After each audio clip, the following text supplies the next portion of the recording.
He also said to his disciples, there was a rich man who had a manager, and charges were brought to him that this man was squandering his property.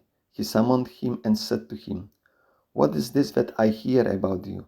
Give me an accounting of your management, because you cannot be my manager any longer. Then the manager said to himself, what will I do now that my master is taking the position away from me? I'm not strong enough to dig, and I'm ashamed to beg. I have decided what to do that when I'm dismissed as manager, people may welcome me into their homes. So summoning his master's debtors one by one, he asked the first, how much do you owe my master? He answered, 100 measures of olive oil. He said to him, take your bill, sit down quickly and write 50. Then he asked another, and how much do you owe?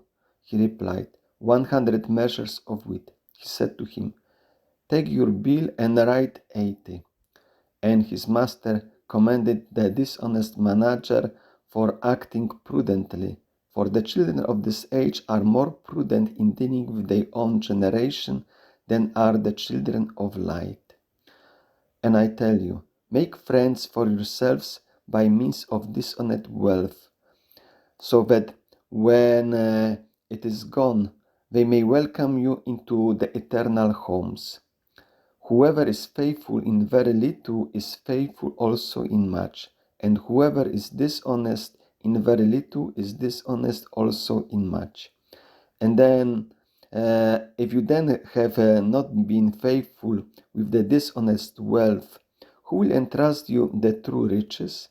And if you have not been faithful with what belongs to another, who will give you what is your own? No slave can serve two masters, for a slave will either hate the one and love the other, or be devoted to the one and despise the other. You cannot serve God and Mammon. Good morning. Welcome to a short biblical reflection, the Gospel according to Luke chapter 16, verses 1 up to 13. The Gospel reading for 25th Sunday in Ordinary Time, Year C. This parable is very problematic that at the end we hear that the master is commending the dishonest manager for acting prudently. And then also we have twice the statement about dishonest wealth. Let's look firstly at the literal context and biblical context. The passage of our gospel is addressed to the disciples, but if we will continue the subsequent verses, we hear that now the reaction of the Pharisees, and we read there, the Pharisees, who were lovers of money, heard all this, and they ridiculed him. So he said to them, you are those who justify yourselves in the sight of others, but God knows your hearts, for what is of human esteem is abomination in the sight of God. And as a biblical context concerning injustice done with dealing with others, especially in business, we can read from the book of Amos chapter 8 verses 4 up to 7.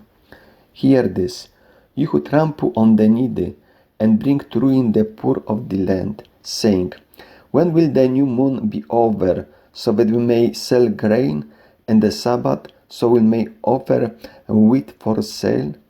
We will make the ephah small and the shekel great, and practice deceit with false balances, buying the poor for silver and the needy for a pair of sandals, selling the sweeping of the wheat. The Lord has sworn by the pride of Jacob, surely I will never forget any of their deeds. If we read carefully how this parable is introduced, I translated it very literally. He also said to his disciples, we are just at the beginning of chapter 16. Chapter 15 ended with the parable of the so-called parable of the prodigal son, but in fact is the parable about two brothers, the younger who sinned and converted, and the elder one who didn't want to forgive the younger brother and didn't want to reconcile with him and with the father. And the whole parable of the prodigal son also was introduced by two small parables, and everything, as we read at the beginning of the preceding chapter, chapter 15, it was addressed to the Pharisees and the scribes who complained that Jesus was receiving the sinners and tax collectors. So that those parables were about mercy. So if we continue with the same thread of mercy, we can understand better and what is apparently making problem with the statement dishonest manager. The literary translating will be the manager of unrighteousness, and similarly the following two expressions.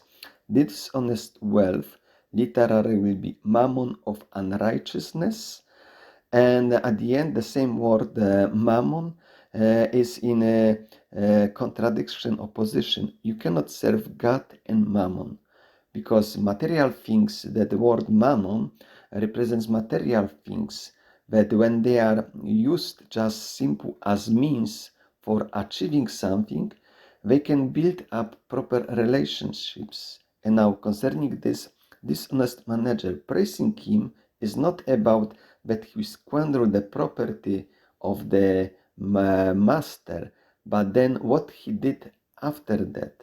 And then that reducing the debt of others, we can understand the sense that since he was in charge of property of the master, he of course overpriced, as we heard that injustice from the book of Amos. He added his own profit. So now reducing from 100 to 50 or 100 to 80, he just reduced or eliminated what he put on the top to benefit himself.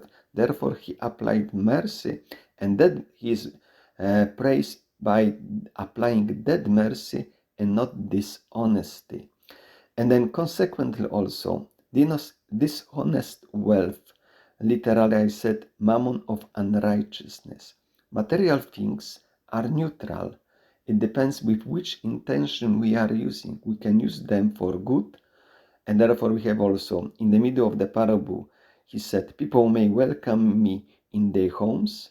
And then now in the second part, they may welcome you into the heavenly homes. So on one hand, we can understand here in this dimension, and on the other hand, we can now understand in the divine dimension, eternal dimension. So wealth, if we practice it properly, we did it properly and treat as means to achieve and to do good with others, then we can be repaid by God in a proper way. But if wealth becomes God, and therefore we have at the end that contraposition, you cannot serve God and mammon. If we idolize wealth, then that wealth is opposing God. I would like to wish you a nice day, a nice reflection on this gospel reading. God bless you.